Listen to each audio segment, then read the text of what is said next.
A urina quente escorreu pelas minhas pernas, encharcando minhas meias e formando uma poça no piso que eu mesma tinha lustrado naquela manhã. 45 minutos de espera. 45 minutos de súplicas através daquela porta trancada. 45 minutos ouvindo a água do chuveiro correr enquanto meu próprio filho me deixava ali, no corredor da minha própria casa, implorando como uma mendiga para usar o banheiro. Mas antes de eu continuar, comenta aqui de onde você está ouvindo a minha história. Quero muito saber até onde ela está chegando. Meu nome é Carmen Aparecida dos Santos. Tenho 68 anos e sou dona da padaria Pão de Ouro, o orgulho do bairro há mais de 4 décadas. Minhas mãos, hoje marcadas por manchas da idade e com os nós dos dedos inchados pela artrite, já amassaram toneladas de farinha, carregaram sacos pesados e contaram cada centavo para garantir que meu filho Eduardo nunca passasse necessidade.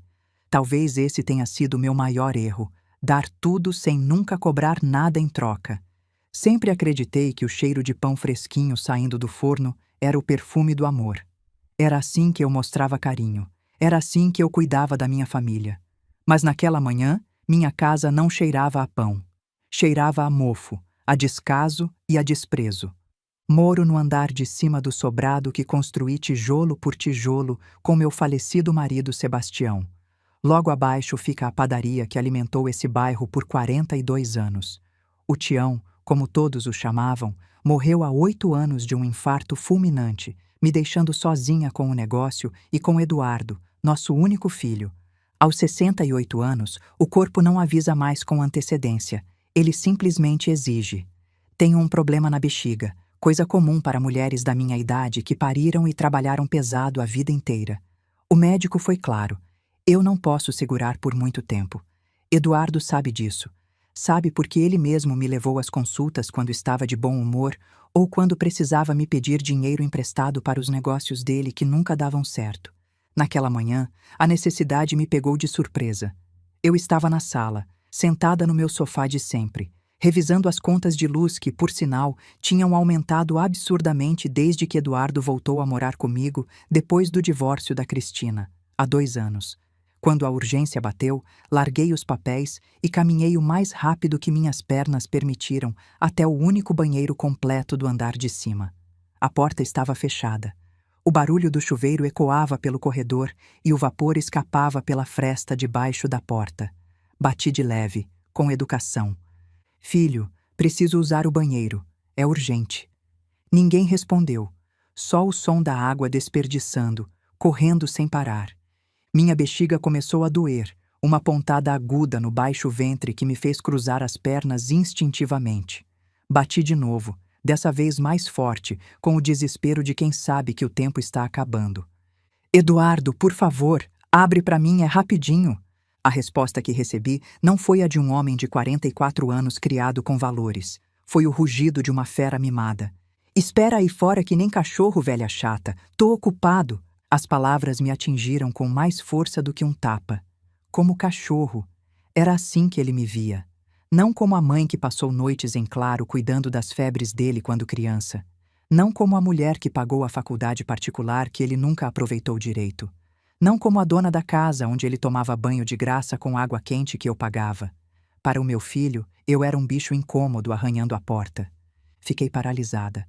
A dor física era intensa, mas a dor no peito era insuportável. Tentei aguentar. Me apoiei na parede do corredor, respirando fundo, rezando uma Ave-Maria para tentar distrair o corpo da urgência. Olhei para o relógio de parede na sala. 5 minutos. 10. 15. A água continuava correndo. Ele não estava se lavando de verdade. Estava ficando ali de propósito, me castigando por ter interrompido o sossego dele, curtindo o vapor que eu pagava. Aos 30 minutos, minhas pernas começaram a tremer.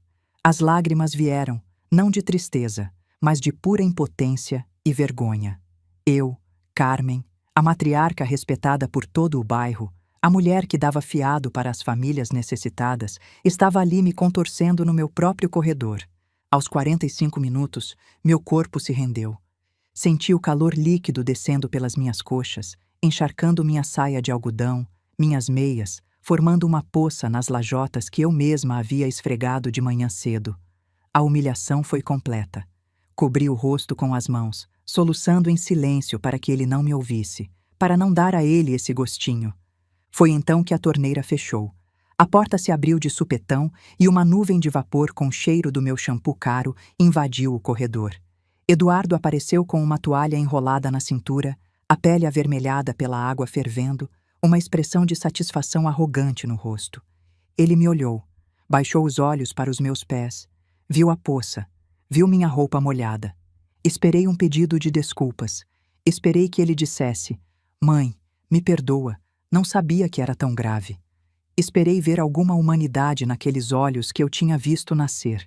Mas Eduardo apenas fez uma careta de nojo, franziu o nariz e passou por cima da poça com cuidado para não molhar os pés. "Que nojo, mãe!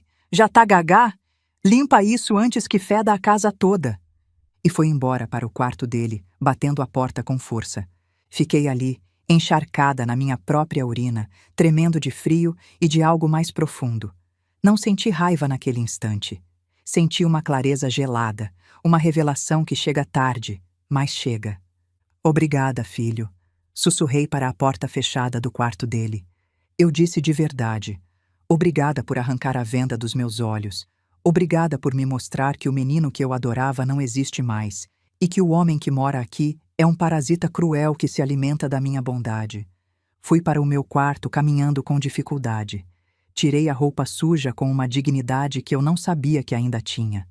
Entrei no chuveiro, o mesmo chuveiro que ele tinha monopolizado, e deixei a água limpar minha pele. Mas não minha memória. Essa ficaria marcada para sempre. Enquanto a água corria sobre mim, pensei na minha vida. Pensei no meu Sebastião, que Deus o tenha. Ele sempre dizia: "Carmen, você é mole demais com esse menino. Quem não aprende a ganhar o pão, não sabe dar valor à mesa." Tião tinha razão. Eu havia criado esse monstro. Eu tinha ensinado a ele que podia me tratar assim porque eu sempre, absolutamente sempre, perdoava tudo. Saí do banho e me vesti com roupa limpa. Fui até o quartinho de limpeza, peguei o rodo, o pano e o cloro. Voltei ao corredor e limpei cada centímetro até não sobrar nenhum vestígio do meu acidente. Enquanto minhas mãos esfregavam o chão, minha mente tecia um plano. Não seria um plano de vingança escandalosa. Não haveria gritos nem cenas dramáticas. Na minha idade, a gente aprende que o silêncio é muito mais barulhento do que qualquer berro. Eduardo saiu do quarto 1 hora depois, vestido e perfumado, pronto para comer. "Tô com fome. O que tem de almoço?" Perguntou como se nada tivesse acontecido, sentando-se na cabeceira da mesa, o lugar que era do pai dele. Servi um prato cheio de carne de panela com batatas, o favorito dele. Coloquei o arroz soltinho, o feijão temperado, a farofa. Pus o copo de suco natural na frente dele. Fiquei observando enquanto ele comia com aquela voracidade egoísta, sem agradecer, mastigando de boca aberta enquanto mexia no celular. "Tá meio sem sal", reclamou empurrando o prato. "Mas tá bom, vou tirar um cochilo. Não faz barulho, tô com dor de cabeça." "Descansa, filho", respondi com uma voz suave, tão suave que ele não percebeu o fio cortante nas minhas palavras. Eduardo se levantou, arrotou sem pedir desculpas e foi para o quarto. Em poucos minutos, seus roncos ecoavam pelas paredes. Dormia pesado, o sono dos injustos, o sono de quem se acha dono do mundo e imagina que a mãe estará ali eternamente para limpar suas sujeiras. Foi então que a verdadeira Carmen despertou. Fui para o meu quarto e tranquei a porta. Me ajoelhei diante do guarda-roupa de cedro antigo, não para rezar, mas para abrir o fundo falso que Sebastião havia construído anos atrás para guardar nossos documentos importantes. Ali, numa caixa de metal já descascada, estava o meu poder. Tirei tudo com cuidado. A escritura da casa, registrada apenas no meu nome. O documento do ponto comercial da padaria, também só no meu nome. O contrato social da empresa, onde eu constava como sócia majoritária e administradora única. Os extratos das contas bancárias que estavam todas sob minha titularidade, embora Eduardo tivesse um cartão adicional que usava sem nenhum critério. E, por fim, meu caderno de receitas.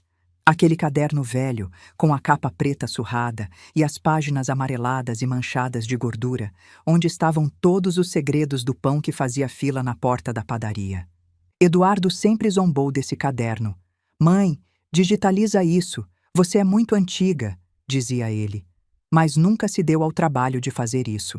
Ele achava que o pão ficava bom por causa dos fornos alemães que compramos ou pela marca da farinha. Não fazia ideia de que a fórmula da massa-mãe, aquela que dava aos nossos pães aquele sabor único e a casquinha crocante que ninguém conseguia imitar, tinha segredos de tempo e temperatura que só existiam ali, escritos na minha letra cursiva apertada. Sem esse caderno e sem mim supervisionando a madrugada, a padaria continuaria funcionando, claro, mas produziria pão medíocre. E nesse bairro, onde todo mundo se conhece há décadas, ninguém perdoa pão ruim. Examinei os papéis com meus óculos de leitura. Tudo em ordem. Legalmente, Eduardo não tinha nada. Absolutamente nada. Morava ali por minha graça, comia pelo meu trabalho, se vestia com meu dinheiro. Me olhei no espelho do meu toucador. Vi minhas rugas, meus cabelos brancos presos num coque, meus olhos cansados. Mas também vi o olhar da mulher que ergueu um negócio em tempos de crise, que enviuvou e não se deixou afundar. Você vai deixar ele te tratar que nem cachorro até o dia da sua morte, Carmen? Perguntei ao meu reflexo. A resposta foi um não que ecoou nos meus ossos. Puxei 2 malas grandes debaixo da cama. Eram malas antigas, mas resistentes. Comecei a empacar. Não empacotei com tristeza nem com lágrimas. Empacotei com precisão de quem sabe exatamente o que está fazendo. Roupas íntimas, meus vestidos, meus sapatos confortáveis, meus remédios, todos eles, minhas joias, poucas, mas de valor sentimental, heranças da minha mãe e presentes do Sebastião, meus documentos pessoais, a foto do meu casamento, a foto de Eduardo quando era bebê. Essa última eu hesitei um momento, mas guardei. A gente não deixa de ser mãe só porque o filho é um ingrato. Enquanto dobrava minhas blusas, pensava no que Eduardo encontraria quando acordasse. Ele esperava levantar, gritar meu nome pedindo café e me ver aparecer correndo para servi-lo. Esperava que a rotina continuasse. Ele insultando, eu aguentando. Ele sujando, eu limpando. Ele gastando, eu produzindo. Tinha subestimado a capacidade de uma mãe de dizer basta. Tinha esquecido que a paciência tem limite e que a dignidade, quando a gente recupera, vira um escudo que ninguém atravessa. Terminei de arrumar as malas. Elas estavam prontas junto à porta do meu quarto. Olhei ao redor uma última vez. Aquele era meu santuário, meu refúgio. Deixá-lo doía, claro que doía. Mas ficar doía mais. Ficar significava aceitar que eu era o cachorro que devia esperar do lado de fora. Peguei meu celular na mesinha de cabeceira e fiz uma única ligação. Alô, doutor Ferreira. É a Carmen. Preciso que o senhor prepare aqueles papéis que a gente conversou faz 1 ano. Isso mesmo, esses. Chegou a hora de executar. Não, não tem volta. Obrigada. Desliguei. Meu coração batia acelerado, mas não era de medo. Era adrenalina pura. Saí do quarto arrastando as malas. As rodinhas faziam um barulho surdo na madeira do piso, mas os roncos de Eduardo eram tão altos que ele não ouviu nada. Passei pela porta fechada do quarto dele e parei por 1 segundo. Tive a tentação de abrir e gritar tudo o que eu tinha engasgado no peito, de acordá-lo e dizer na cara dele que a vida de rei tinha acabado. Mas não. Isso seria dar importância a ele. Seria descer ao nível dos berros e da grosseria. Meu silêncio seria o pior castigo. Desci as escadas em direção à padaria. Eram 3 da tarde, a hora em que os fornos descansam antes do movimento do fim do dia. Os funcionários me viram entrar com as malas e ficaram mudos. Dona Zilda, a caixa que trabalha comigo há 18 anos, se aproximou preocupada. Dona Carmen, vai viajar? Aconteceu alguma coisa? Olhei para ela com carinho. Aquela gente era mais família do que meu próprio sangue. Vou sim, Zilda. Vou tirar umas férias longas, muito longas. E o seu Eduardo? Sorri. Um sorriso que não chegou aos olhos. Eduardo fica tomando conta. Por enquanto. Vocês continuem trabalhando normal. Eu ligo para vocês em breve. Fui até o fundo, onde ficava o pequeno escritório e o cofre. Abri com a combinação que só eu sabia e peguei todo o dinheiro em espécie que tinha ali. O movimento do dia e a reserva que eu sempre guardava para pagar fornecedores no começo do mês. Coloquei tudo na minha bolsa. Eduardo não sabia abrir aquele cofre. Nunca se interessou em aprender. Ah, e mais uma coisa, disse para Dona Zilda e seu Chico, o padeiro-mestre que está comigo há 25 anos. Se meu filho descer pedindo dinheiro da caixa, vocês dizem que eu levei a chave e o dinheiro. Se ele quiser dinheiro, que trabalhe para ganhar. Saí para a rua. O sol da tarde bateu no meu rosto, mas pareceu uma bênção. O táxi que eu tinha chamado pelo aplicativo já estava esperando. O motorista, um rapaz jovem e educado, desceu na hora para me ajudar com as malas. Boa tarde, senhora. Para onde vamos? Hotel Jardim Imperial, moço. E depois, para a vida de verdade. Entrei no carro e não olhei para trás. Não olhei para a fachada da minha casa, nem para o letreiro da Pão de Ouro. Deixei para trás 42 anos de memórias naquelas paredes, mas levei comigo o mais importante, meu respeito próprio. Enquanto o táxi arrancava, imaginei o momento exato em que Eduardo acordaria. Bexiga cheia, estômago vazio, gritando "Mãe!" para o ar, sem saber que a velha tinha levado junto as rédeas da existência dele. O que Eduardo não sabia era que eu não estava apenas indo embora. Eu estava começando uma partida de xadrez, onde ele já estava em xeque-mate antes mesmo de mexer a primeira peça. O silêncio do quarto 312 do Hotel Jardim Imperial era tão absoluto que meus ouvidos zumbiam. Não havia o barulho constante da batedeira industrial do andar de baixo, nem a televisão de Eduardo no volume máximo transmitindo jogo de futebol, nem os gritos dele exigindo que eu passasse uma camisa. Só o ronronar suave do ar-condicionado e o trânsito distante da avenida principal. Sentei na beirada da cama, uma cama enorme com lençóis brancos e engomados que cheiravam a lavanda artificial, não ao meu amaciante de sempre. Olhei para as minhas mãos no meu colo. Ainda tremiam um pouco, não pela idade, mas pela magnitude do que eu tinha acabado de fazer. Tinha fugido da minha própria casa, do meu próprio negócio, como se fosse uma criminosa. Mas então baixei os olhos para os meus sapatos. Eram os mesmos sapatos de sola de borracha que eu usava para trabalhar.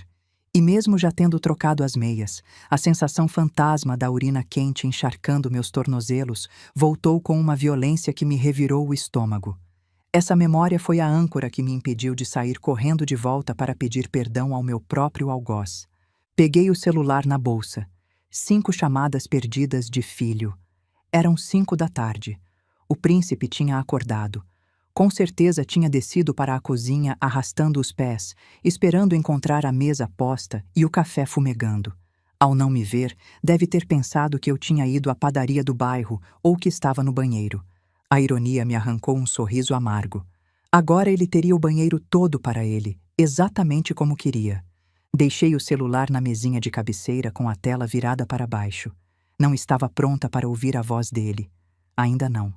Primeiro precisava entender com que armas eu contava para essa guerra que ele tinha começado sem perceber. Levantei e fui até as malas. Abri com cuidado e tirei a pasta de couro surrada que continha minha vida inteira em papéis. Servi um copo de água da torneira do banheiro. Um banheiro limpo, seco, brilhante, onde ninguém me gritava. E sentei na escrivaninha do quarto para fazer meu inventário. Durante anos, Eduardo me fez sentir pequena e ignorante. Mãe, você não entende de finanças modernas, dizia quando queria comprar um carro novo com o dinheiro da padaria. Mãe, você só amassa, deixa que os homens cuidam do dinheiro. E eu, tola, fingia não entender para não ferir o ego frágil dele. Mas Carmen não é burra. Carmen aprendeu a somar e subtrair contando centavos para comprar fermento nos anos 80, quando a inflação comia o dinheiro da gente antes de chegar em casa. Abri a pasta e espalhei os documentos sobre a madeira envernizada. Ali estava tudo. O contrato social da Pão de Ouro. Meu nome aparecia como sócia majoritária e administradora única. O nome de Eduardo nem sequer constava no documento original. Eu só tinha dado a ele uma procuração limitada há 3 anos para que pudesse assinar recebimento de mercadoria e autorizar pagamento da folha básica. Ele achava que esse papel o fazia dono do negócio. Nunca se deu ao trabalho de ler a letra miúda da cláusula terceira. Esta procuração é revogável a qualquer momento pela outorgante e não confere direitos sobre a propriedade do imóvel nem sobre as contas de investimento. Peguei a caderneta da cooperativa de crédito. Eduardo conhecia a conta corrente do Banco Grande, aquela que usávamos para o dia a dia da padaria, mas não fazia ideia da existência dessa poupança na cooperativa do bairro vizinho. Ali eu tinha guardado, tostão por tostão, as gorjetas das encomendas especiais de casamento e aniversário que eu fazia pessoalmente. Olhei o saldo e suspirei aliviada. Tinha o suficiente para me manter nesse hotel por 4 meses, se quisesse, comendo no restaurante todos os dias. Mas a arma mais poderosa não era o dinheiro. Era uma caderneta pequena, de capa preta, com as folhas amareladas pelo tempo e manchadas de gordura. Meu caderno de receitas. Eduardo sempre zombou dessa caderneta. Mãe, isso tem que ir para o computador. Você é muito do passado. Mas nunca digitalizou nada. Ele achava que o pão ficava gostoso por causa dos fornos importados que compramos ou pela marca da farinha. Não sabia que a fórmula da massa-mãe, essa que dava aos nossos pães aquele sabor levemente azedo e a casca estaladiça que fazia o povo fazer fila na calçada, tinha um segredo nos tempos de fermentação que só estava escrito ali, na minha letra miúda e apertada.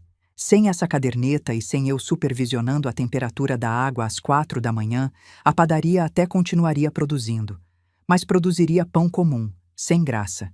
E nesse bairro, o povo não perdoa pão ruim.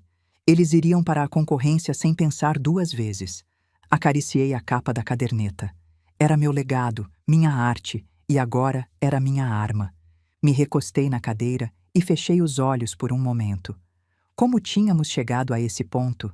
Em que momento, meu menino, aquele que corria para os meus braços com os joelhos ralados, chorando para eu dar um beijinho, se transformou no homem que me olhou com nojo enquanto eu me urinava? A culpa, essa velha companheira das mães, tentou se enfiar no meu peito. Pensei nas vezes em que dei dinheiro escondida do Sebastião quando Eduardo reprovava na escola. Pensei em quando paguei a fiança daquela vez que ele bateu o carro bêbado e disse para o pai que tinha sido problema mecânico. Eu o protegi tanto das consequências dos atos dele que roubei dele a capacidade de ser homem. Criei um eterno adolescente de 44 anos que acha que o mundo lhe deve mesuras. Mas a culpa se dissipou rápido quando a voz dele ecoou na minha memória. Espera aí fora que nem cachorro. Não, chega de culpa. Eu dei a vida a ele, dei educação, dei teto e profissão. Se ele escolheu virar um tirano, foi escolha dele. Minha escolha agora era parar de ser a vítima. Sebastião tinha razão. Deus o tenha na glória, mas eu fui surda por tempo demais. Esse menino precisa passar fome para dar valor ao prato, ele me dizia. Pois bem, Eduardo, chegou a hora do jejum. Levantei e me olhei no espelho de corpo inteiro. Vi uma mulher baixa, um pouco acima do peso, com o cabelo grisalho preso num coque firme.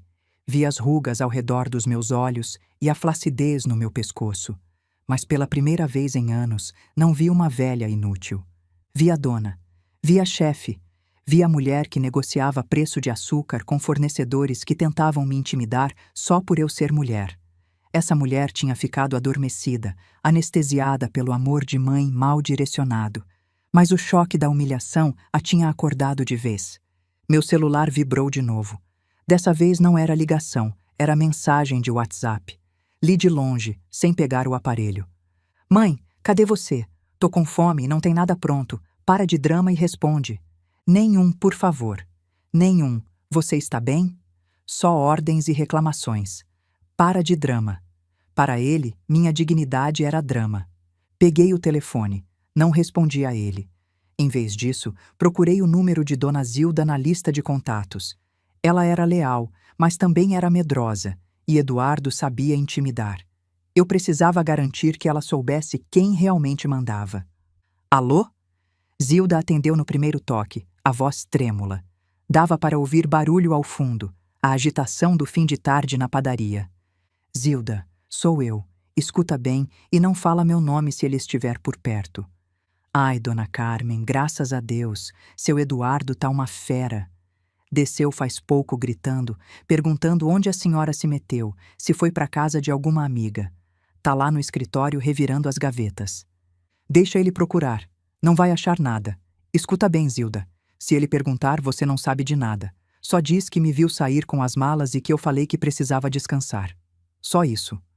Tá bom, senhora. Foi isso mesmo que eu disse. Mas ele tá perguntando do dinheiro do caixinha para pagar o moço da distribuidora de refrigerante que vem daqui a pouco. Diz que não tem dinheiro, que eu levei tudo para depositar. Mas ele vai ficar bravo demais, dona Carmen. Que fique. Você diz para ele que se quiser pagar, use o cartão dele ou tire do que vender hoje à tarde. Fiz uma pausa, calculando meu próximo passo. Isilda, se ele ficar agressivo com vocês, fecha a padaria e vai embora. Eu pago o dia inteiro de vocês mesmo assim. Não quero ninguém aguentando grosseria dele. Eu sou a dona, lembra disso? Sim, dona Carmen. Entendido. Se cuida, por favor. Desliguei. Meu coração batia forte, mas era um batimento constante, ritmado, como o de uma máquina bem ajustada. Sentei de novo na escrivaninha e peguei meu tablet. Era um presente que minha sobrinha tinha me dado no ano passado para eu assistir novela, mas eu usava para acompanhar as contas do banco. Eduardo achava que eu só jogava paciência nele. Entrei no aplicativo do banco. Meus dedos se moveram ágeis na tela. Ali estavam os saldos. A conta empresarial tinha fundos suficientes para a folha da semana e os insumos básicos. Eduardo tinha um cartão de débito vinculado a essa conta. Vi os gastos recentes: posto de gasolina, churrascaria, loja de departamento no setor masculino, adega de vinhos.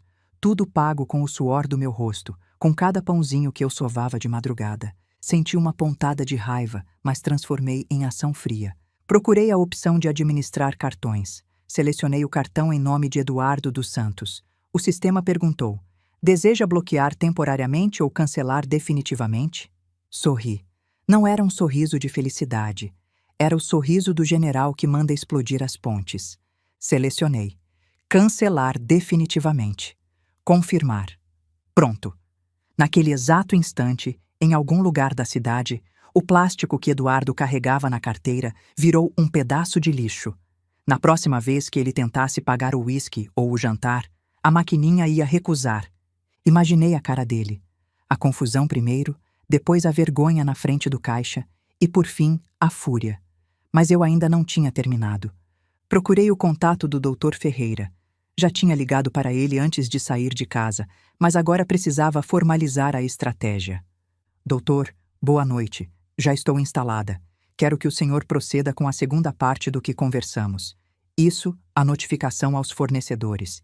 Quero que mande um comunicado oficial amanhã de manhã para a farinheira Estrela do Sul, para o Laticínios Vitória e para a distribuidora de gás.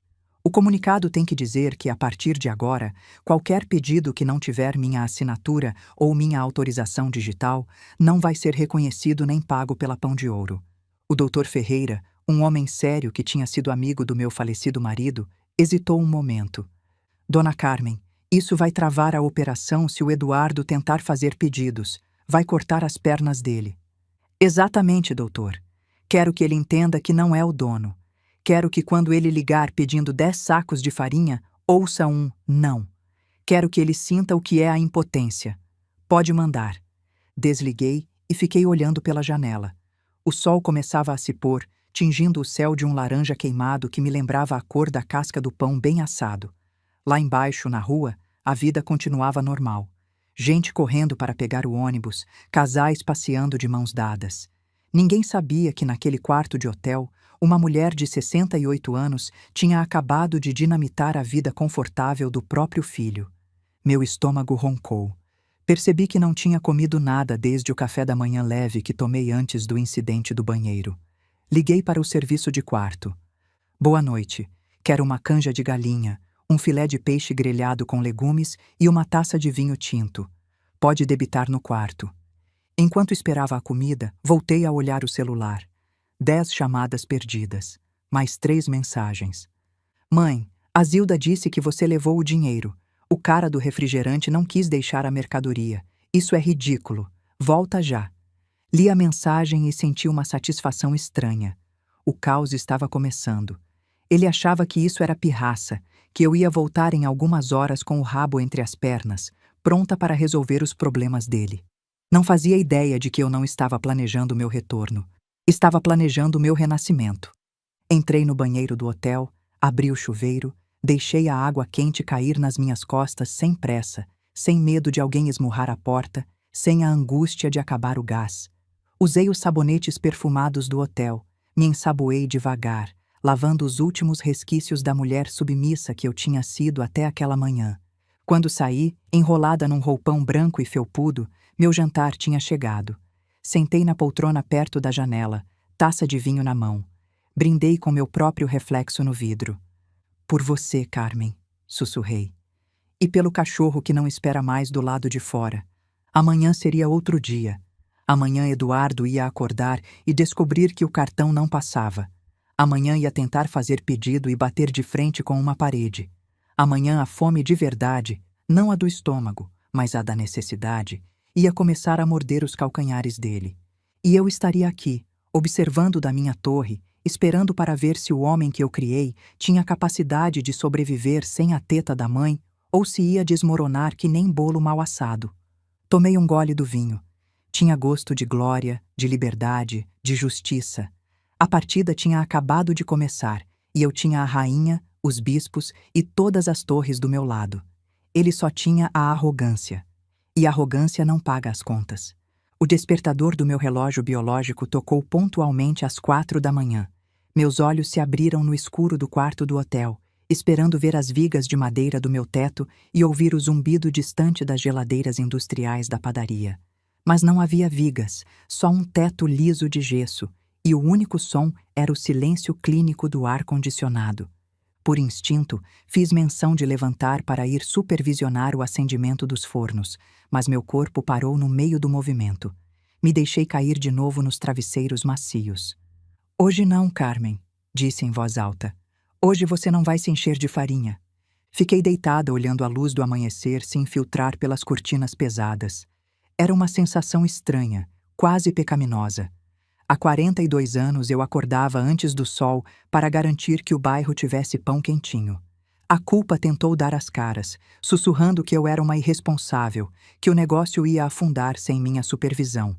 Mas então lembrei da porta do banheiro fechada, da água correndo e da voz do meu filho me chamando de cachorro. A culpa evaporou e foi substituída por uma determinação fria, dura feito pão amanhecido. Às 8 da manhã, depois de um banho longo e tranquilo, desci ao restaurante do hotel. Pedi pão de queijo, café com leite e frutas. Enquanto esperava, tirei o celular da bolsa. Tinha deixado no modo silencioso, mas agora era hora de conferir os estragos. A tela acendeu com uma lista interminável de notificações. 22 chamadas perdidas de Eduardo. 15 mensagens de WhatsApp que iam da exigência ao insulto e, por fim, à confusão. Cadê você? O caminhão da farinha não veio. Mãe, responde. Seu Inácio da farinheira disse que você cancelou o pedido. Não tem farinha pro turno da tarde. Isso é sabotagem. Você é uma infantil. Vem resolver isso agora. Sorri enquanto dava um gole no meu café.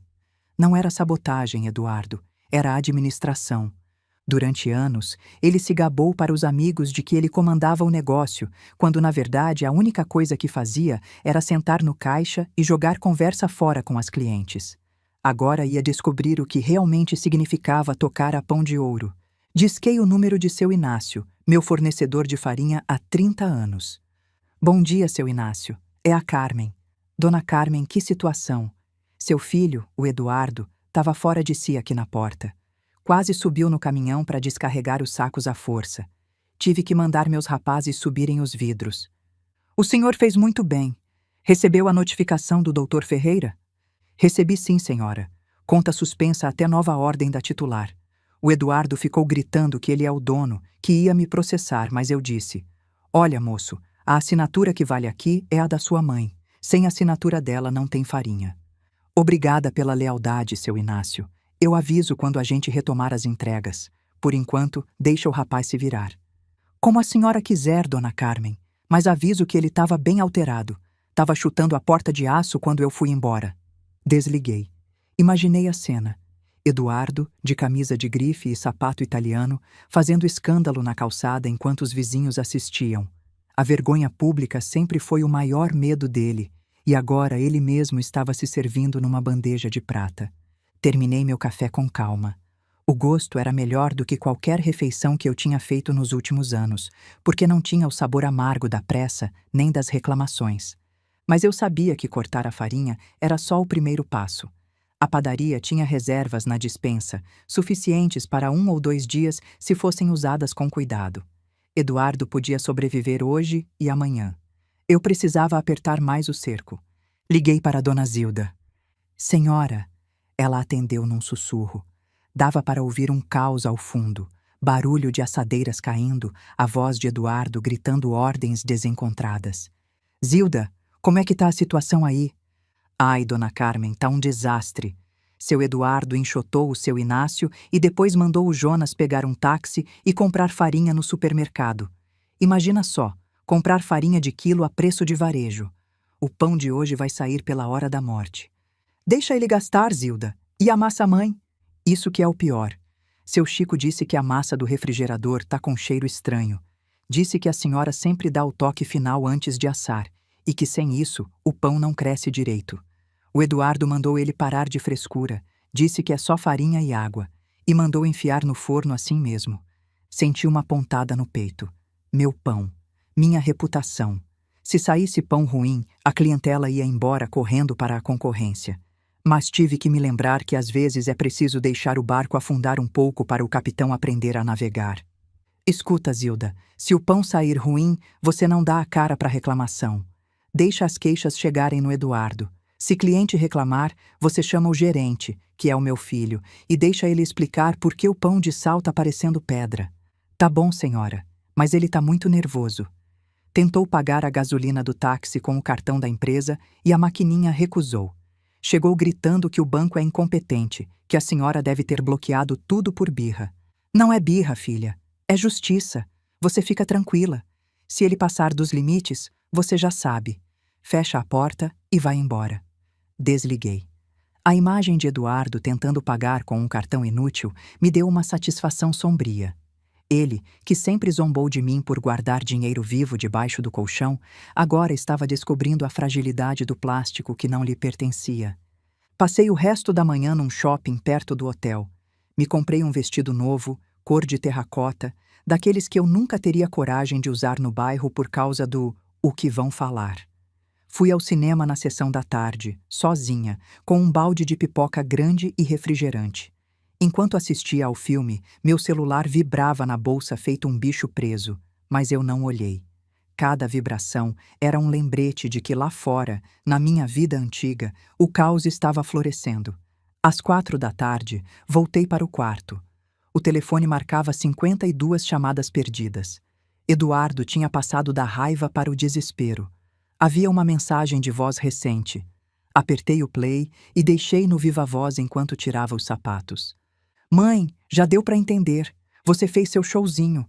Muito engraçada. Agora atende o telefone. Tem 3 fornecedores ligando, cobrando nota que você jurou que já tinha pago. E o forno 2 está fazendo um barulho esquisito. Parece que vai explodir. Seu Chico disse que não vai ligar se a senhora não vier olhar a válvula.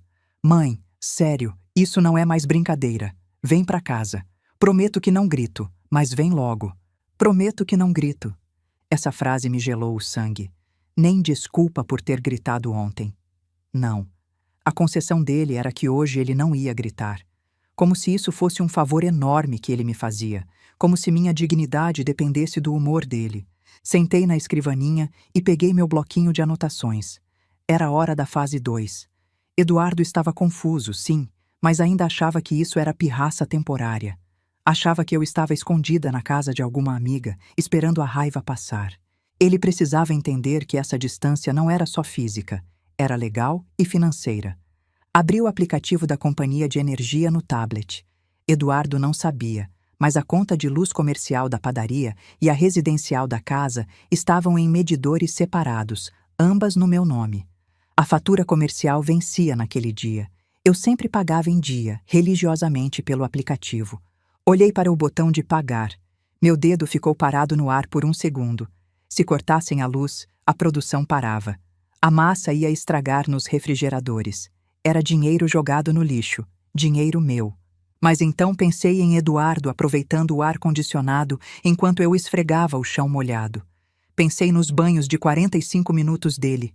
Não paguei. Em vez disso, abri uma solicitação no site da companhia. Suspeito de irregularidade no medidor. Solicito vistoria e corte preventivo para inspeção imediata. Enviei.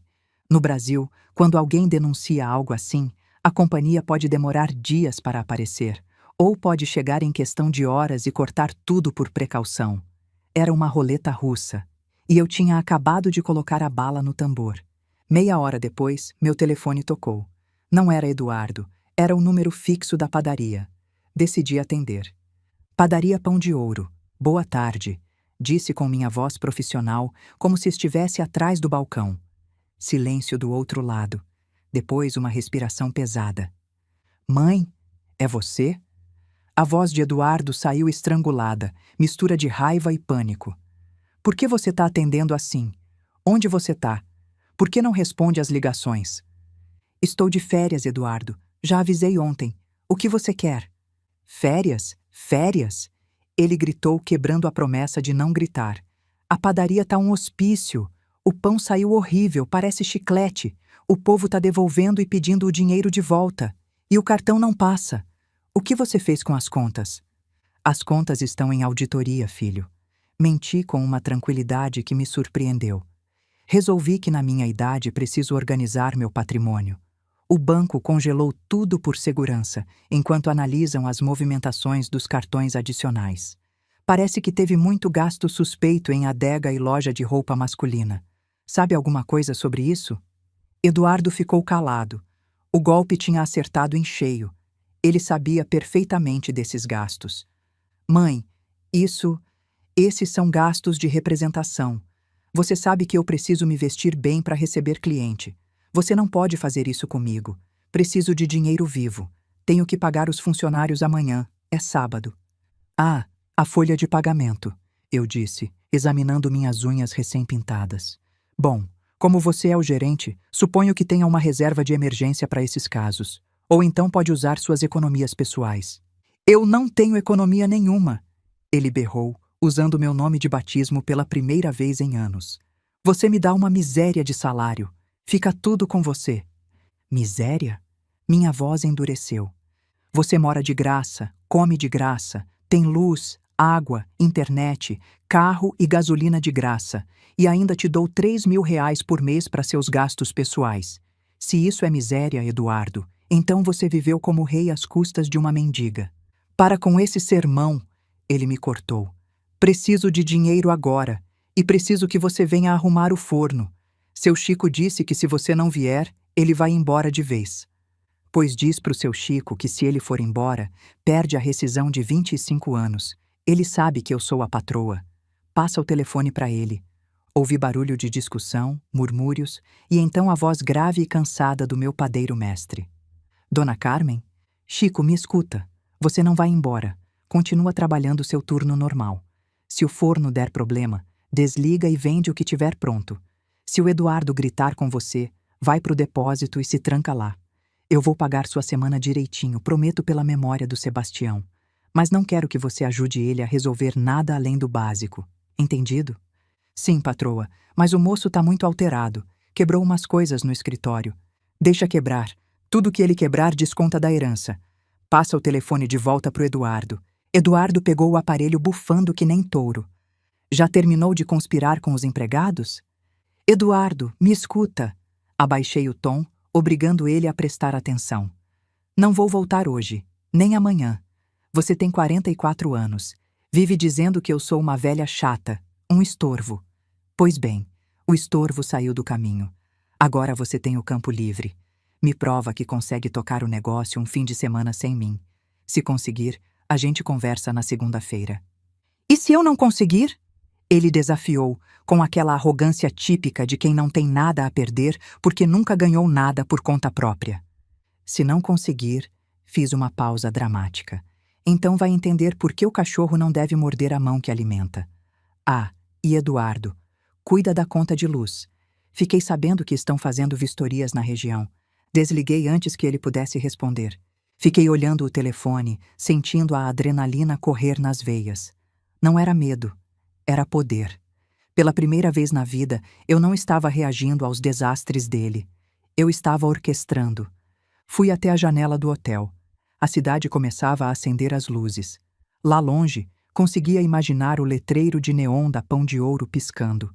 Naquela noite, jantei no quarto, sanduíche natural e chá gelado. Às 9 da noite, recebi uma mensagem de Dona Zilda. Senhora, cortaram a luz da padaria e da casa. Vieram os homens da companhia, disseram que tinha fiscalização na rua toda, lacraram os 2 padrões e cortaram tudo. Falaram que tem irregularidade para verificar. Seu Eduardo tá no escuro, gritando com a lanterna do celular. Tivemos que jogar fora toda a massa do turno da noite porque os refrigeradores desligaram. O que a gente faz? Respondi na hora. Vão para casa, fechem tudo direitinho. Amanhã não abram. Tirem o fim de semana de folga, com pagamento garantido. Eu deposito na conta de vocês na segunda-feira. Depois desliguei o celular completamente. Imaginei a cena. Eduardo naquela casona enorme, no escuro total. Sem televisão, sem internet. O roteador precisa de eletricidade. Sem ar-condicionado no calor. Sem água quente, porque o chuveiro elétrico não funciona sem luz. Só ele e a consciência dele, nas sombras da casa que eu construí. Fiquei pensando se agora, no meio da escuridão, meu filho se sentia tão valentão quanto quando me gritou através da porta do banheiro. Se sem conseguir enxergar nada, ele finalmente começaria a ver a realidade. Me deitei na cama entre os lençóis frescos e limpos. Não rezei para ele estar bem. Rezei para ele ter medo, porque o medo às vezes é o único professor que os teimosos escutam. Fechei os olhos e, pela primeira vez em anos, dormi sem me preocupar se o pão ia crescer no dia seguinte. Sabia que a lição estava só começando a fermentar. O domingo passou como um sonho. Fiquei no hotel o dia inteiro. Li um livro, assisti televisão, almocei no restaurante sem pressa. Meu celular continuou desligado. Paz absoluta. De vez em quando, me pegava imaginando Eduardo, tomando banho de caneca com água fria de garrafão, comendo o que restava na geladeira que já estava esquentando, tentando dormir no calor sufocante. Os vizinhos comentando sobre a padaria fechada num sábado. Na segunda-feira de manhã, finalmente liguei o telefone. 78 chamadas perdidas. As mensagens tinham mudado de tom ao longo do fim de semana. Da raiva, passaram para o desespero. Mãe, por favor, tô sem dinheiro nenhum. Os funcionários querem receber. Meus amigos não atendem mais minha ligação. A Cristina me bloqueou. Li tudo com frieza clínica. Os amigos que não atendiam queriam a carteira dele, não ele. E a carteira dele era eu. Agora ele estava descobrindo quem realmente se importava com ele de verdade. O céu estava cinzento naquela segunda-feira, pesado, daqueles que anunciam tempestade. Mas a verdadeira tormenta eu carregava dentro de mim, no banco de trás do táxi. Ao meu lado ia o Dr. Ferreira, revisando uns papéis na pasta de couro dele. Era um homem de poucas palavras, daqueles advogados da velha guarda que inspiram respeito só de arrumar os óculos no nariz. A senhora está pronta, dona Carmen? Perguntou sem tirar os olhos dos documentos. Mais pronta do que nunca, doutor. O que vamos encontrar ali não vai ser bonito, mas é necessário. É que nem quando precisa cortar um dedo para salvar a mão. O táxi dobrou a esquina da minha rua e meu coração apertou. Ali estava a Pão de Ouro, meu orgulho, minha vida. Mas estava triste. A porta de aço continuava abaixada, algo inaceitável para uma segunda-feira às 8 da manhã, horário em que o cheiro de pão fresco deveria estar tomando conta da quadra inteira. Tinha um grupinho de vizinhos cochichando na calçada. E encostado no batente da porta da casa, sentado no degrau feito criança de castigo, estava Eduardo. A aparência dele me chocou. Vestia a mesma roupa de sexta-feira, toda amarrotada e encardida. Barba de 3 dias, olheiras fundas. Quando viu o táxi parar, levantou de um pulo, com aquela energia nervosa de quem tomou muito café e comeu pouca comida de verdade. Desci do carro com uma calma que eu não sentia por dentro. Meus sapatos de salto baixo estalaram no asfalto. Eduardo veio correndo na minha direção, mas o Dr. Ferreira se colocou sutilmente entre nós, criando uma barreira invisível, porém firme. Mãe, até que enfim! Gritou Eduardo, a voz rouca. Você tem noção do inferno que foi isso aqui? Sem luz, sem água, sem comida de verdade. Estragou 300 quilos de massa. Tá tudo podre lá dentro, fedendo. Parei na frente dele. Olhei de cima a baixo, analisando cada detalhe daquele homem destruído. Não vi meu filho, vi o resultado da minha criação equivocada. Bom dia, Eduardo. Pelo visto, você sobreviveu. Sobreviver? Ele bufou, passando a mão pelo cabelo seboso. Quase morri de calor. Tive que tomar banho de balde com água gelada. É desumano o que você fez. Isso é crime. É violência contra Edu. Ele se interrompeu. Quer dizer, contra seu filho. Desumano, repeti baixinho. Você lembra de sexta-feira, filho? Lembra dos 45 minutos que me deixou esperando enquanto eu me mijava toda? Aquilo foi humano? Eduardo ficou vermelho, mas não de vergonha. De raiva defensiva, aquela que os culpados usam para não admitir a culpa. Lá vem você com essa história de novo. Foi um erro, tá? Mas você destruiu o negócio por causa de uma pirraça. Vou te processar. Falei com um amigo advogado e ele disse que você não pode me deixar na rua assim. O doutor Ferreira pigarreou. Foi um som seco, cheio de autoridade. Senhor Eduardo, sugiro que fique em silêncio e nos deixe entrar. Temos assuntos legais para tratar. E sobre seu amigo advogado, diga a ele que estude o Código Civil sobre propriedade e usufruto antes de dar conselhos que vão sair caros. Eduardo olhou para o advogado com desprezo, mas se afastou da porta.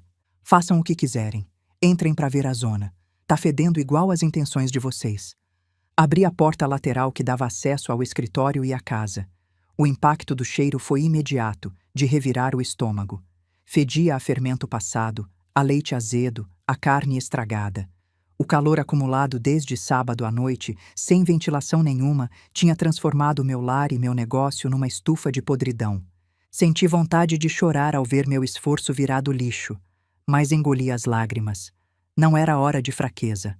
Subimos para o escritório no andar de cima. Estava escuro, mas abri as persianas de uma vez, deixando a luz crua da manhã iluminar a bagunça. Papéis jogados no chão, uma garrafa de uísque vazia em cima da minha mesa, restos de embalagem de comida por todo lado. Sentei na minha cadeira giratória, a cadeira da dona. O doutor Ferreira se acomodou ao meu lado. Eduardo ficou de pé, braços cruzados, tentando manter uma pose de poder que já não tinha. Senta, Eduardo, ordenei. Não quero. Não estou perguntando. Senta, ou a gente chama a polícia para te tirar daqui por invasão de propriedade. Eduardo arregalou os olhos e se jogou na cadeira de visitas, aquela que os fornecedores usavam. Invasão? Essa casa é minha. Não, disse o doutor Ferreira, tirando uma pasta grossa da maleta. Essa é a primeira correção do dia. Esta propriedade está registrada exclusivamente em nome da senhora Carmen Aparecida dos Santos. O senhor Eduardo dos Santos consta apenas como morador em regime de comodato precário. Em outras palavras, um empréstimo de uso que a proprietária pode cancelar quando bem entender. E esse momento é agora. Eduardo soltou uma risada nervosa. Por favor, doutor, isso é tecnicalidade jurídica. Sou filho único. Quando ela bater as botas, tudo isso é meu. Exatamente, interrompi, encarando ele. Quando eu morrer. Mas adivinha, Eduardo, estou bem viva, muito viva. E enquanto meu coração bater, eu decido quem dorme debaixo do meu teto. Eduardo começou a suar. Finalmente percebeu que aquilo não era uma briga comum, não era uma reclamação que se resolvia com um desculpa vazio. Mãe, tá bom, entendi. Você tá furiosa. Eu peço perdão. Pronto, perdão. Agora dá para reativar as contas? O pessoal tá lá embaixo esperando para receber o pagamento. Você não entende nada, né? Minha voz saiu mais cansada do que raivosa. Acha que com um perdão oco você apaga anos de abuso? Peguei o caderno de receitas e coloquei sobre a mesa com cuidado, como se fosse uma relíquia. Sabe o que é isso? Sua agenda velha de receita. E daí? Essa agenda velha é o motivo de você comer filé mignon e vestir roupa de marca. É a razão de você ter feito faculdade particular que jogou fora. Aqui dentro está a alma dessa padaria.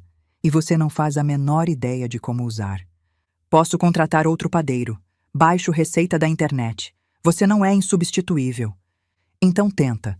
Tenta fazer pão francês com receita de internet e vender para Dona Lourdes ou para o restaurante do hotel. Vamos ver quanto tempo você aguenta antes de falir.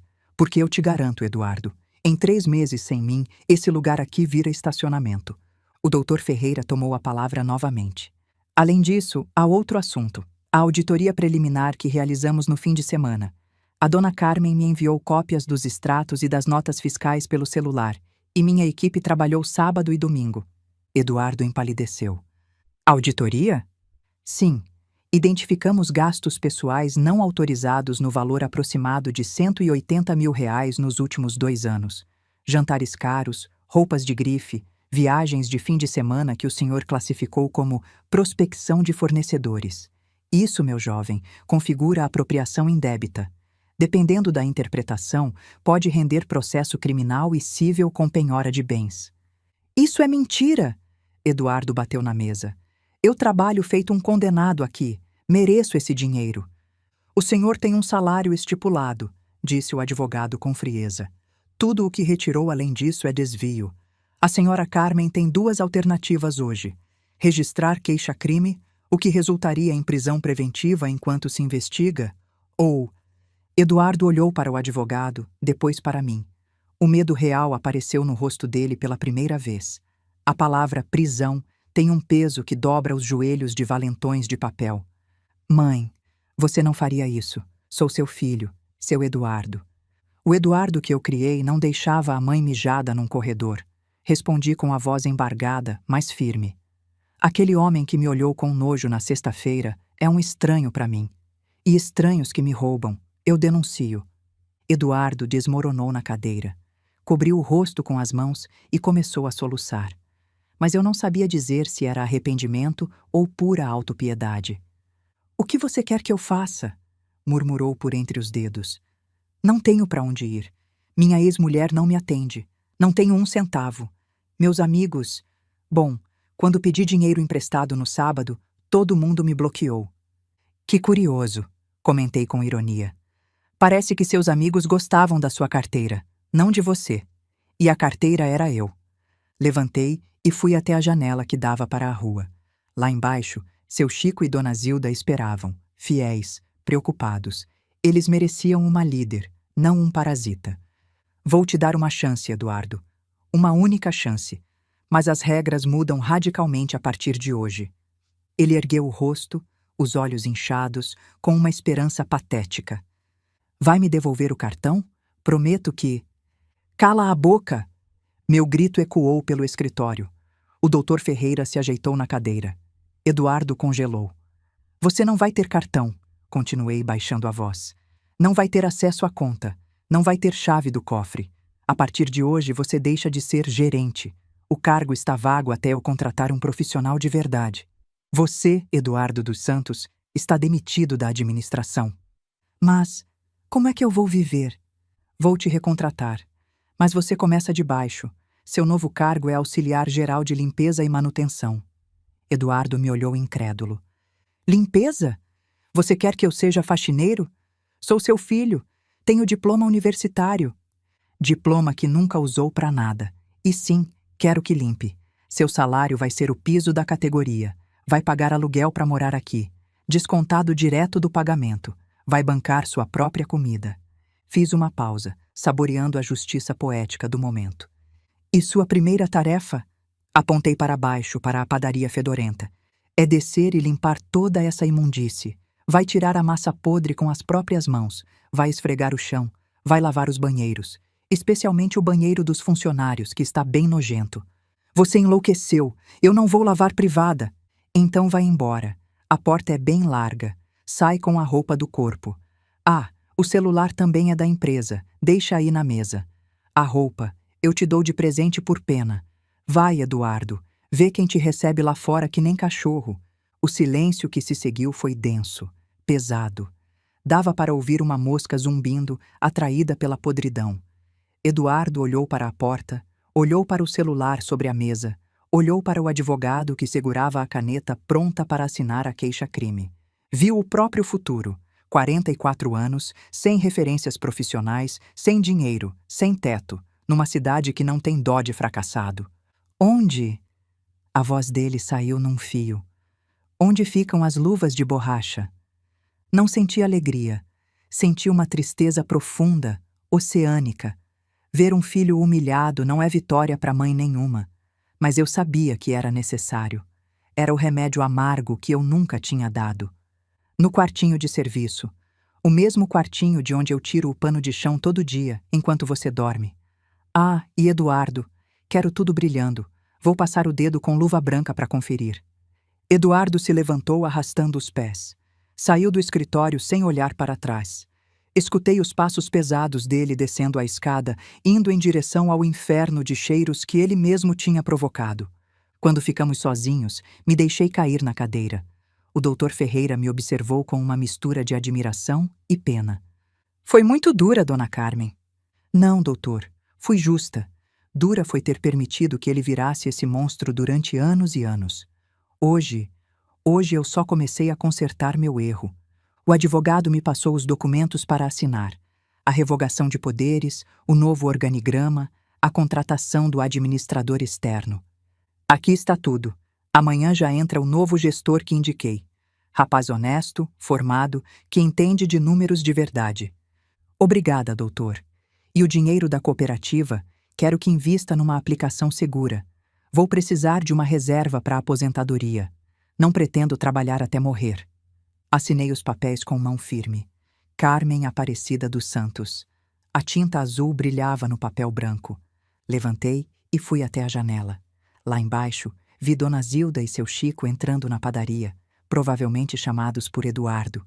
Imaginei a cara deles ao ver o patrãozinho com uma vassoura na mão. Mas não desci ainda. Tinha mais uma coisa para fazer. Fui ao banheiro do meu quarto. O da discórdia. Estava imundo, claro. Toalhas jogadas no chão, pasta de dente espirrada no espelho. Eduardo não tinha mexido uma palha. Me olhei no reflexo. Meus olhos não tinham mais aquele véu de submissão. Eram olhos de uma mulher que tinha reconquistado seu território. Abri a torneira. Só saía água fria. A luz ainda estava cortada. Lavei o rosto com essa água gelada, sentindo cada nervo despertar. Desci para a padaria meia hora depois. A companhia de energia já tinha feito a vistoria e religado a luz no começo da tarde, depois que paguei a taxa de urgência. O clima estava tenso, mas já havia movimento. As portas de aço continuavam fechadas para o público, mas dentro já se trabalhava. Eduardo estava no fundo, perto dos fornos apagados. Vestia um avental de plástico que ficava grande demais nele e luvas amarelas de borracha. Estava enfiando pás cheias de massa azeda dentro de sacos de lixo pretos. O cheiro era insuportável e ele tinha ânsias de vômito de vez em quando. Mas não parava. Seu Chico observava de longe, da mesa de trabalho, mexendo num pouco de farinha nova que tinham conseguido de emergência. Dona Zilda varria a parte da frente. Quando me viram entrar, todos pararam. Eduardo me olhou. Tinha suor escorrendo na testa e uma mancha de sujeira no rosto. Nos olhos dele havia ódio, sim, mas também havia algo diferente. Respeito. Ou medo. Por enquanto, o medo me bastava. Seu Chico, falei em voz alta, ignorando meu filho. Prepara os fornos. Vamos tirar uma fornada de pão de sal para o fim da tarde. Não podemos deixar o bairro sem pão. Sim, patroa, mas as formas tão muito sujas, cheias de crosta. Olhei para Eduardo. O auxiliar cuida disso. Não é, Eduardo? Eduardo apertou a mandíbula, engoliu em seco e assentiu. Sim, dona Carmen, eu limpo. Dona Carmen. Não mãe, não velha. Esse tratamento formal, dito por ele, soou melhor do que qualquer música.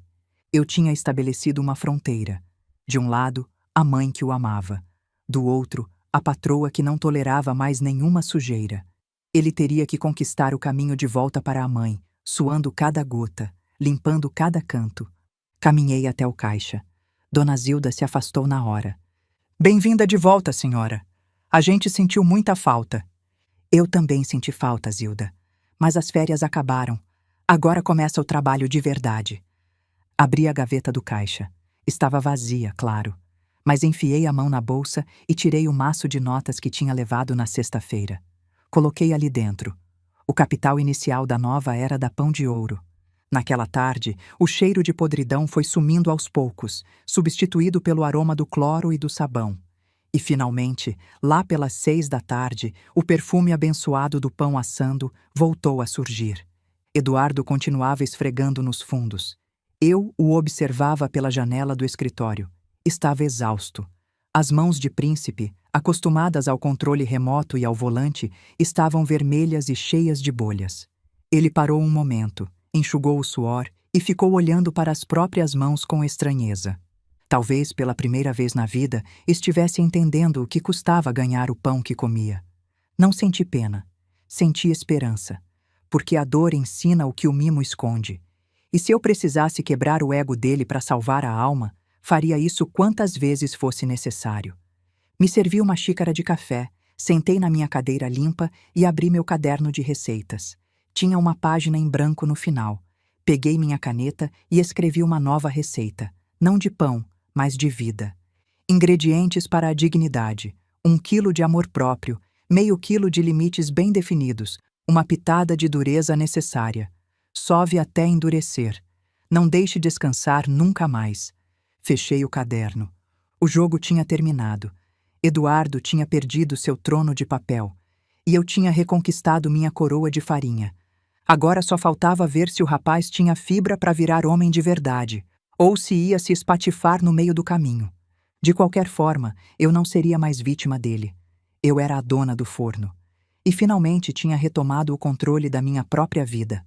Amanhã seria um novo dia, e pela primeira vez em anos, eu tinha vontade de vê-lo chegar. 6 meses se passaram desde aquela segunda-feira que Dona Zilda batizou secretamente de a segunda-feira da vassoura. E o ar dentro da Pão de Ouro mudou completamente. Já não cheira a medo nem a tensão acumulada. Agora cheira a canela, a fermento fresco e a trabalho honesto. Da minha sala, com a janela de vidro bem limpa, observo o movimento lá embaixo.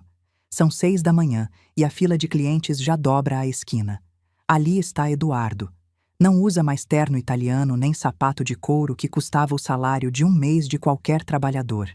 Veste o uniforme bege dos funcionários, com o logo da padaria bordado no peito e um avental branco manchado de farinha e gordura das formas.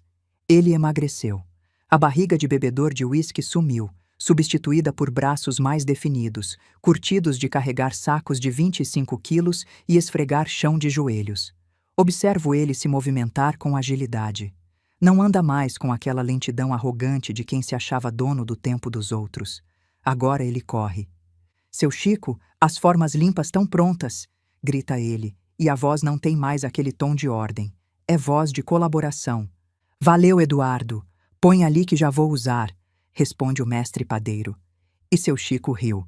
Uma risada de companheiro, não de deboche. Eduardo deixou de ser o filhinho da patroa para virar parte da engrenagem. No começo foi um inferno, não vou mentir. Nas primeiras 2 semanas, ele tentou pedir demissão 3 vezes. Aparecia na minha sala bufando, reclamando que as costas doíam, que as mãos estavam rachando, que aquilo era trabalho de escravo.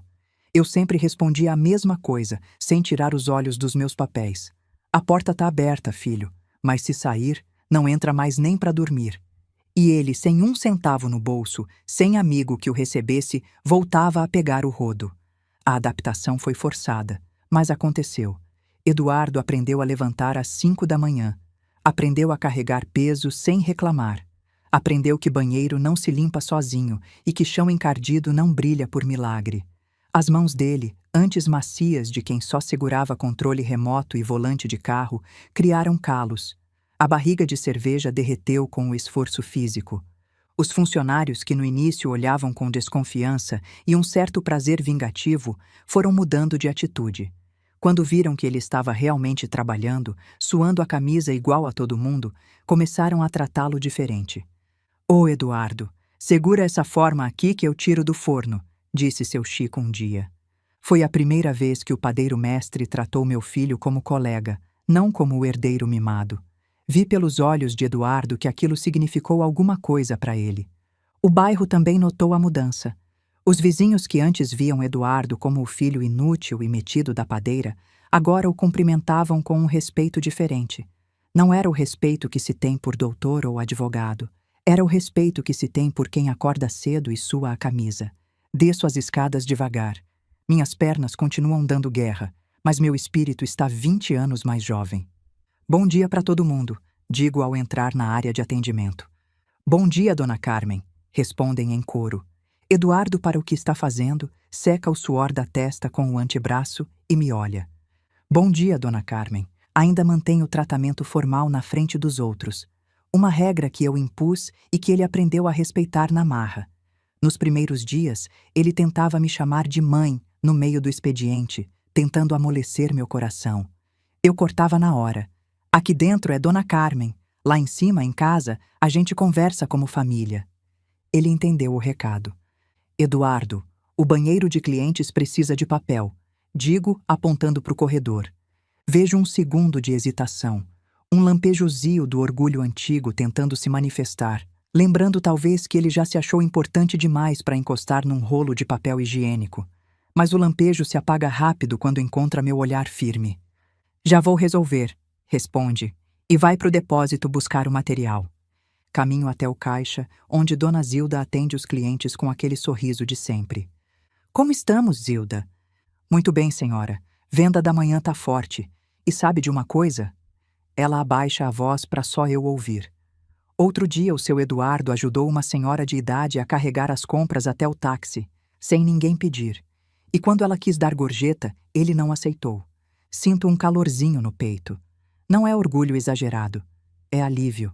O remédio está funcionando. Mais tarde me reúno com o David, o administrador que contratei.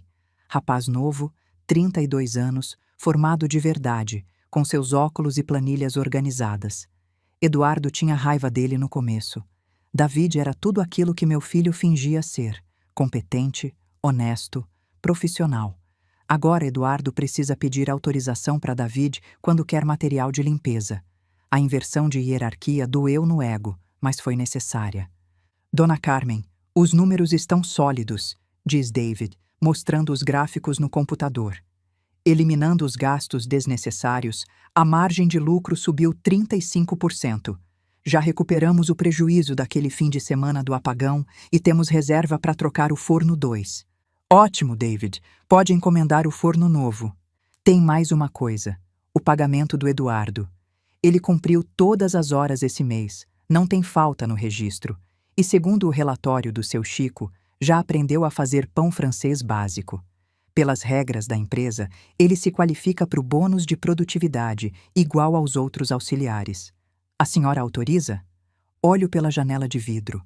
Eduardo está limpando a vitrine da fachada, passando o pano com cuidado para não deixar marca. Penso no homem que me mandou esperar, que nem cachorro.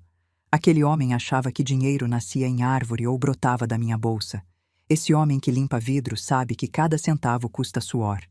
Autoriza o bônus, David.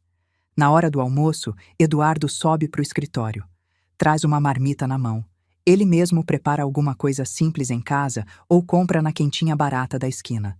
Nada de restaurante caro, nada de delivery de comida japonesa. Senta na cadeira de visitas, visivelmente cansado. Aqui tá seu contra-cheque da quinzena, digo, empurrando o papel pela mesa. Ele pega com as mãos ásperas, cheias de calo. Lê com atenção cada linha. Salário base, desconto do aluguel, desconto da alimentação, INSS e lá no final, bônus de produtividade. R$ 350. Para o antigo Eduardo, R$ 350 não pagava uma garrafa de vinho decente.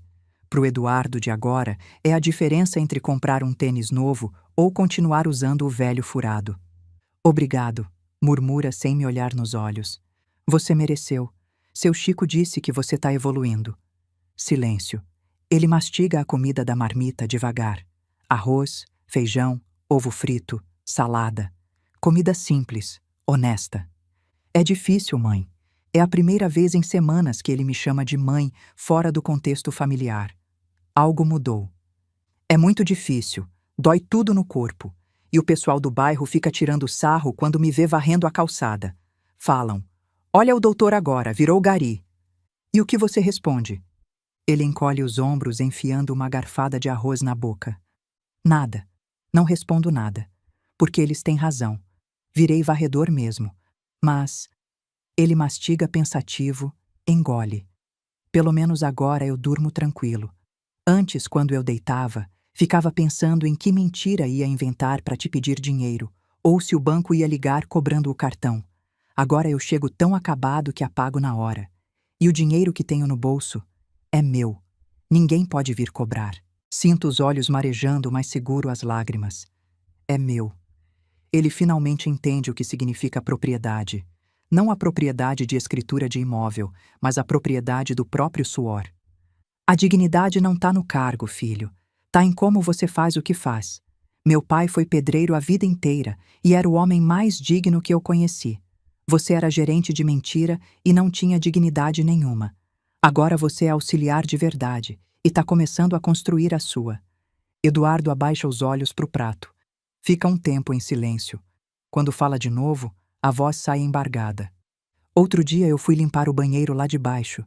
Fiquei olhando para a porta. E lembrei. Pausa pesada.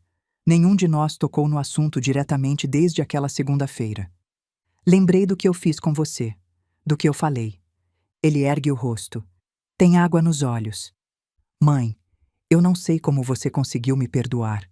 Toda vez que eu limpo um banheiro, me lembro daquele dia e sinto nojo de mim mesmo. Não do vaso sanitário. De mim. Levanto da minha cadeira, contorno a mesa, ponho a mão no ombro dele.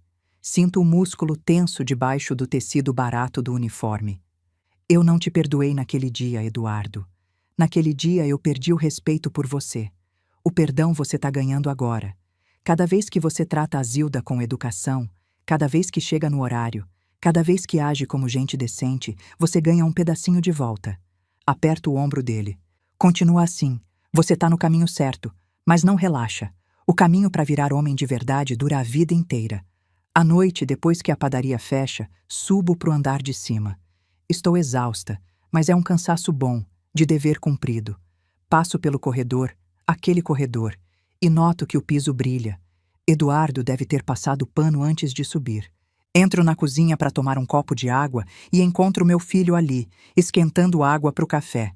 Está de roupa de casa, simples, limpa. Bermuda velha e camiseta desbotada. Ah, mãe, pensei que já tinha ido dormir. Ainda não.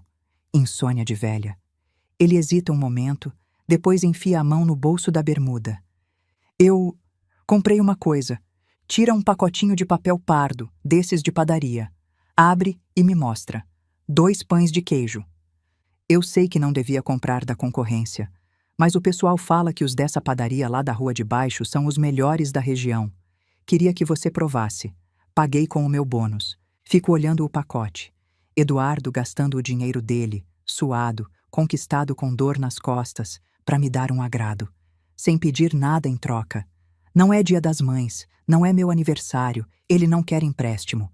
Só quer dividir um pão de queijo com a mãe. Sinto um nó na garganta. Dessa vez é um nó doce.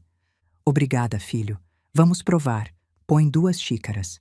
Sentamos à mesa da cozinha, a mesma mesa onde ele antes exigia comida e arrotava sem pedir licença. Agora ele serve o café com cuidado, sem derramar. Parte o pão de queijo ao meio e me dá o pedaço maior. Comemos em silêncio. O sabor é bom, a massa é macia.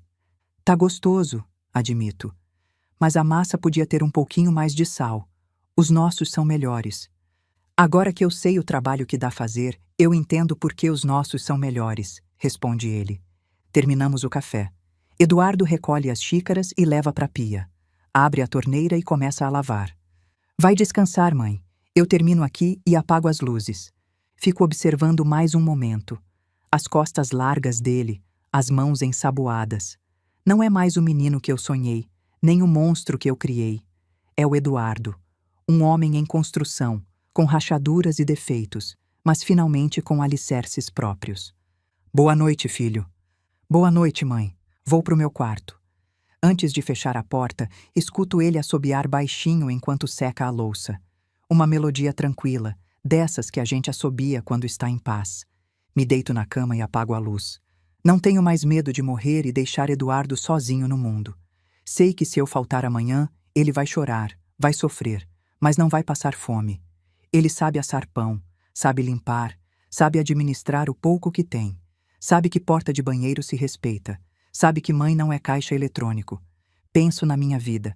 Por 42 anos, achei que amar meu filho significava protegê-lo de qualquer sofrimento. Achei que meu trabalho era ser o colchão dele, para ele nunca se machucar com a dureza do mundo. Como eu estava enganada. Ao blindá-lo da realidade, eu o desarmei para enfrentá-la. Ao dar tudo de mão beijada, tirei dele a capacidade de valorar qualquer coisa.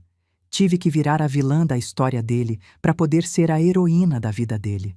Tive que humilhá-lo em público, arrancar seus privilégios, colocá-lo de joelhos esfregando o chão para que ele pudesse se levantar como homem íntegro. Foi a decisão mais dolorosa da minha existência. Teve noite no hotel em que eu chorei querendo correr para salvá-lo da escuridão e da fome. Mas aguentei firme. E porque aguentei, hoje tenho um filho. Não um príncipe, não um gerente de fachada. Um filho. Meu legado não são as escrituras da casa, nem os extratos bancários, nem a receita secreta do pão. Meu legado foi ter devolvido a ele a capacidade de andar com as próprias pernas. O cachorro não espera mais do lado de fora. Em vez dele, entrou um homem que finalmente entendeu uma verdade simples. A porta da dignidade só abre por dentro, e a chave é sempre o trabalho. Fecho os olhos, sentindo o peso dos anos, mas também a leveza do dever cumprido. A casa está em silêncio, mas não é um silêncio vazio. É o silêncio da paz. E assim, com gosto de pão de queijo e café na boca, me deixo levar pelo sono, sabendo que amanhã, quando o sol nascer, nós dois vamos acordar cedo para ganhar o pão. Cada um na sua trincheira, mas finalmente no mesmo time. FIM. Se essa história tocou seu coração, deixa seu like e se inscreve no canal. Conta aqui nos comentários. Você já passou por uma situação parecida com alguém da sua família? Como você lidou? Sua história pode ajudar outras mulheres que estão passando pelo mesmo. E se você conhece alguém que precisa ouvir isso hoje, compartilha esse vídeo. A gente se vê no próximo.